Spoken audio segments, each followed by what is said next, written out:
നമസ്കാരം, തേടേ ന്യൂസിലേക്ക് സ്വാഗതം. രാജ്യത്ത് നിരവധി തട്ടിപ്പുകൾ നടക്കുന്ന സാഹചര്യത്തിൽ മുന്നറിയിപ്പുമായി കേന്ദ്ര സർക്കാർ. നിരവധി ആളുകളുടെ ജീവിതവും ജീവനും നഷ്ടപ്പെടുന്ന രീതിയിലുള്ള വ്യാജ കോളുകൾ വർദ്ധിച്ചു വരികയാണ്. വിദേശ നമ്പറുകളിൽ നിന്ന് വരുന്ന ഇത്തരം വ്യാജ കോളുകളിൽ ജാഗ്രത പാലിക്കണമെന്നാണ് കേന്ദ്ര ടെലികമ്മ്യൂണിക്കേഷൻ വകുപ്പ് മുന്നറിയിപ്പ് നൽകിയത്.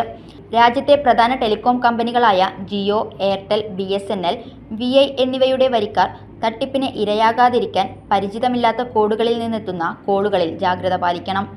+77, +89, +85, +86, +84 എന്നിങ്ങനെ തുടങ്ങുന്ന നമ്പറുകളിൽ നിന്ന് വരുന്ന കോളുകൾ തട്ടിപ്പ് സംഘങ്ങളുടേതാണെന്നും കേന്ദ്രം മുന്നറിയിപ്പിൽ പറയുന്നു. Telecom regulatory authority of India, കേന്ദ്ര ടെലികമ്മ്യൂണിക്കേഷൻ വകുപ്പ് എന്നിവ ടെലികോം ഉപയോക്താക്കളെ ഒരിക്കലും നേരിട്ട് വിളിക്കാറില്ല. ഈ സ്ഥാപനങ്ങളിലെ അധികൃതർ എന്ന തരത്തിൽ എത്തുന്ന കോളുകൾ വ്യാജ കോളുകളാണെന്നും തങ്ങൾ ഇത്തരത്തിൽ കോളുകൾ ചെയ്യാറില്ലെന്നും ടെലികോം വകുപ്പ് എക്സിൽ പുറത്തുവിട്ട മുന്നറിയിപ്പിൽ വ്യക്തമാക്കി.